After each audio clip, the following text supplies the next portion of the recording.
come across your offices with their own stories that track back to the neighborhoods of Southside Chicago, to the shores of Africa, Asia, and Latin America. I understand that TRIO is successful because of its blueprint in the world and its blueprint in America. I am a student of Dr. King and Robert F. Kennedy, and I learned from them that we have an obligation to make this world a better place. As educators, administrators, mentors, advisors, we cannot and we shall not and we must not stifle innovation. When we can't hold diversity, equity, and inclusion as separate concepts and understand how they interact, we can't set clear goals and strategies around them.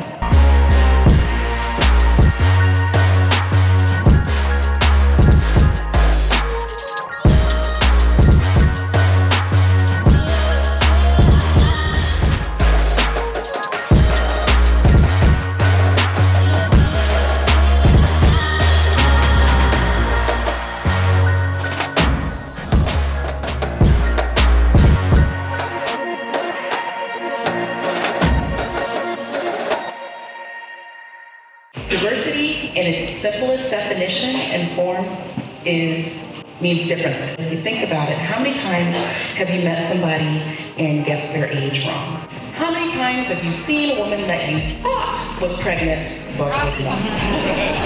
Right? You do that one time. Because our brains are set up to decide certain things and certain aspects of our visual cues that we're so used to seeing. And do we do that? Do we do that sometimes off of one situation or one engagement? And as you hear someone bringing up things that might be a little different than your thoughts or your perspectives on something, connect with them and have a dialogue. And remember that dialogue is about listening to understand and gain perspective. You're not going to debate. Debate's about listening to win and to counter. Listen, she actively listened. We found things that were similar. And I'm not talking about, oh yeah, we're both women. I'm talking about the fact that we both had moms who weren't really there. We both have kids and have kind of had to be single moms. Learn more about their experiences that have shaped their perspectives and have that conversation. And listening is the greatest piece of wisdom. Evaluate. Look at your current strategies. Things I will do, I will celebrate you, I will support you, but I will challenge you. Because you can't grow being comfortable. Some of the questions that we'll ask ourselves: what systemic barriers exist that may limit or impede any diversity efforts that you're undertaking? How can we approach this work using equity as our guiding principle? And what changes would that require? Developing not only a belief in myself, but seeing other people believe in me as well. It just pushed me to go even further. And that's when I realized, no, I need to teach. I need to be that teacher I never got. You have to differentiate your instruction to meet the needs of every kid in your classroom. By mixing it up a little and varying your instruction, you're actually going to help your teenage brain even better. So the little autistic kid who's sweeping desks needs to have success. The smartest kid in class needs to have success. They all need to be challenged individually. Every student has to have success. Every student. What are ways that our organizations are doing great on diversity, both internally or externally?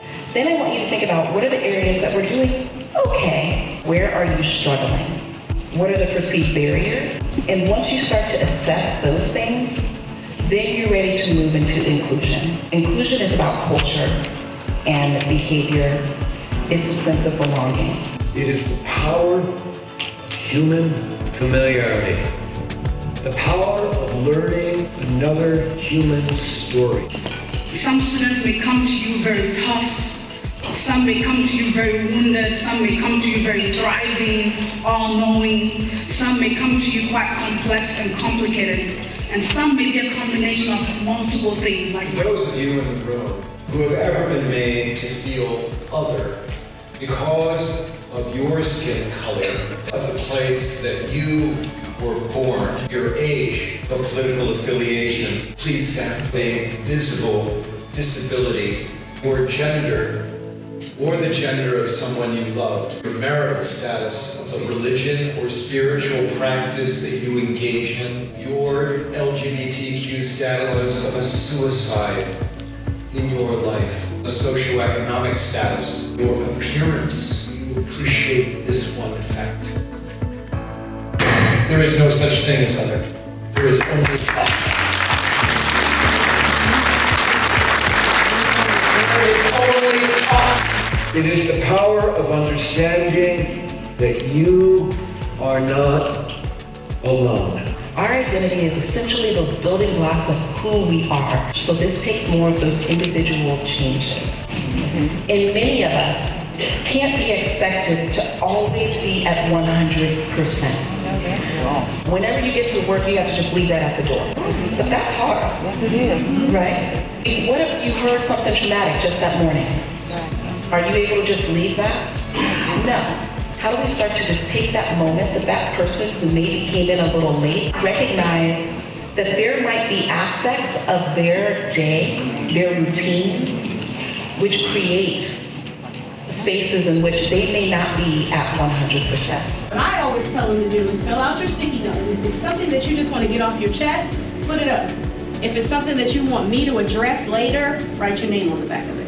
Genuine curiosity can yield remarkable inclusivity. We're going to be looking at social relationships as it relates to their peers prior to going to college, social relationships with their peers that they actually interacted with when they got to college, relationships with faculty while they were on campus.